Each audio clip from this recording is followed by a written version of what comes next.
Be black. Be bold. Be innovative. Show the world equitable geo. We're coming together as a collective to celebrate people of African descent, the diaspora, and talking about geospatial equity and justice. You're listening to the NorthStar Gaze, a podcast with intimate stories from geo luminaries.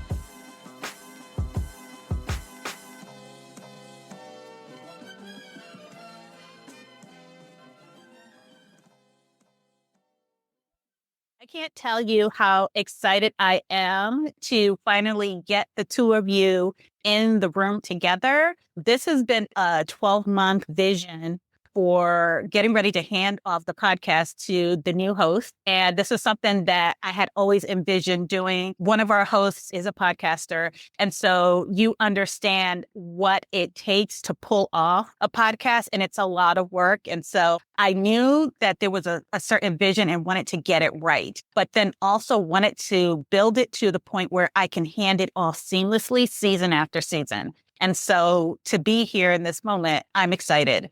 So let me do some introductions. First, we have Yariwo, who is joining us from Kenya.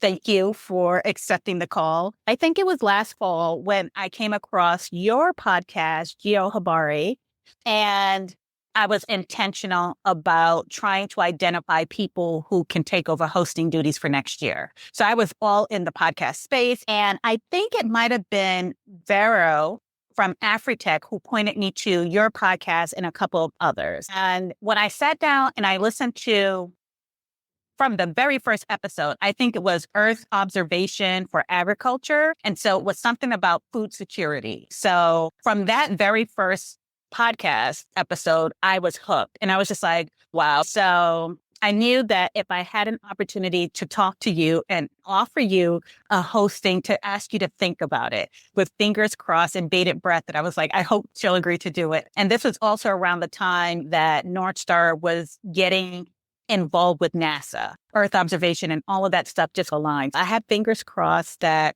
if I made the ask, you would say yes. And you did. So thank you. And then the other co-host, because it was a massive undertaking. And I knew that in order to do it the right way, we needed to have two hosts. So we have Erica. Erica is my friend from my days at a previous employer. Erica has the velvet voice that is the intro and outro to the NorthStar Gaze. And so I knew that if I had the opportunity, I asked Erica to do it, Erica might do it. And so I've seen you do interviews before over the years with our other homecoming events. I saw you with our Black History Month event, and I was just fingers crossed that Erica would agree to do it, and you did. So I'm excited to have this underway.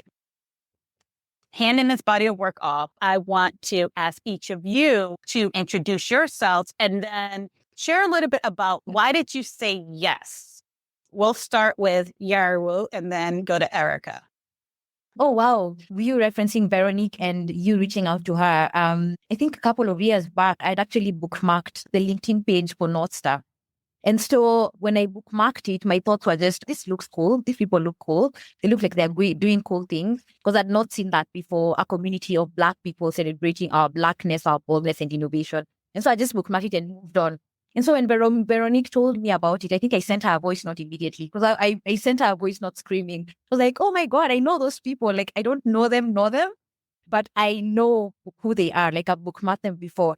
And so for me, I think it was two feelings. One was I was really excited, but there was a component of anxiety and being scared. But I've also done a podcast before. So I think when I'd done my podcast initially, it was just, it can't get any worse than this. Like, the people have already had who I am. They've already rated me on Spotify. I didn't think I'd get a 5-star rating. And so, yeah, I think that really, yes. And then this episode that I really connected to after Veronique told me about the podcast, I think there was one around mapping not being linked to commodifying, but it being honorable. And so I think when I listened to some of those episodes, I think that was Sky Jones. And I was listening to it and just talking about mapping being an art. It can be an art of war or an art of resistance. And I remember just thinking, oh my, like, I've not had geography and mapping being talked to from an art perspective, but also dance and a liberation perspective. And so I think those things really connected with me. And I was like, oh my God, like, tell her I'd love to meet her and talk about the the next season and what that looks like.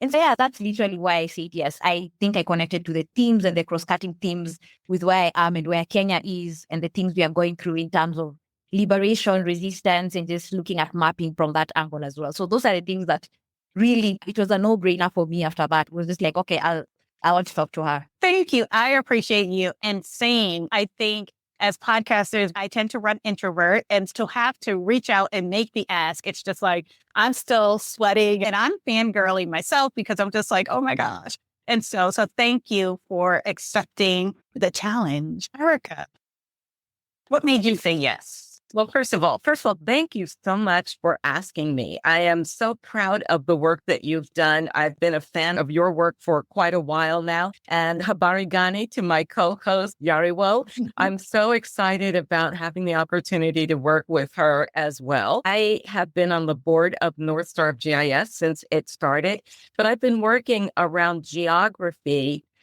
for decades now, and particularly have an interest in the ways in which geography is related to justice, right? Whether it's justice for our public health systems, justice in the way that we vote, which is an issue for me right now, coming off of the election here in the United States, justice in the way that we are impacted by our environments. And especially having lived outside of the US as I did, and you all will hear more about that at another point over the course of the Gaze series, I have an interest in leveraging this technology to make it more available and accessible to people who have been left out of the conversation, who have not always had a seat at the table.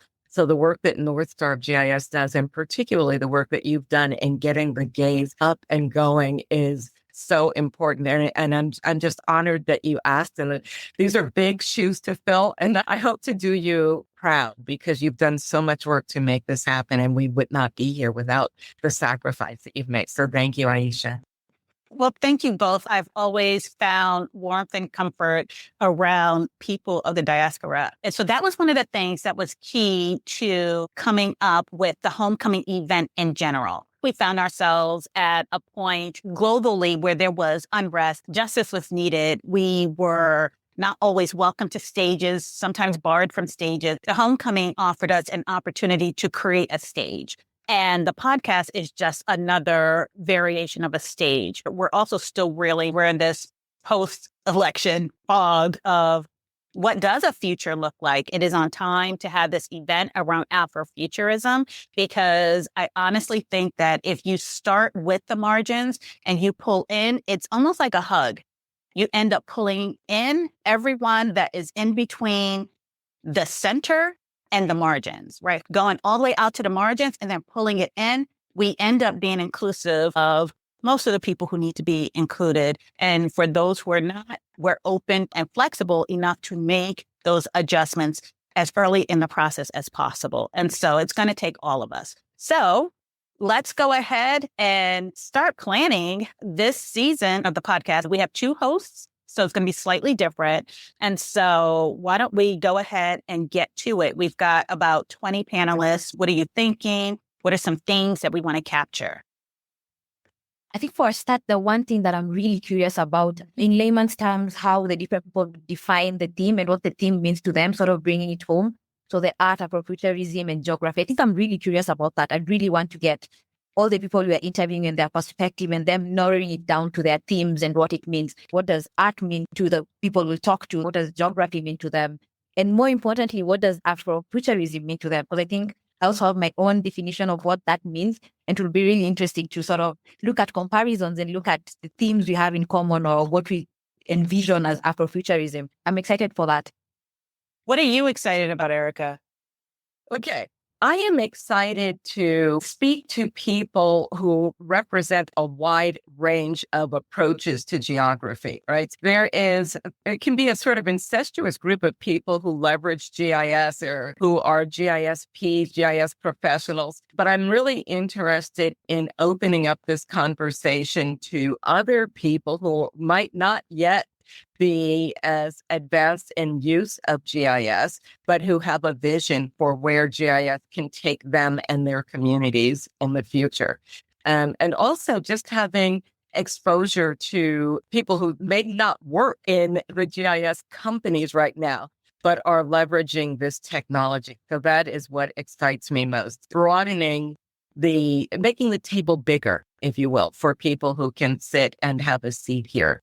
I want it to be a big table or a big tent, however you describe that, where we can welcome in people who may not use the same language we use. When I say the same language, I'm not just talking about English versus another language. I'm talking about how people who are involved in technology can be sometimes insular, right? But I want to break down some of that insulation and open things up for people who have not had that same access, or maybe don't have the same education, but again, they've got a vision, they've got an energy, and I want to hear from them, and I want to listen and hear what they are interested in doing and seeing from us as NorthStar.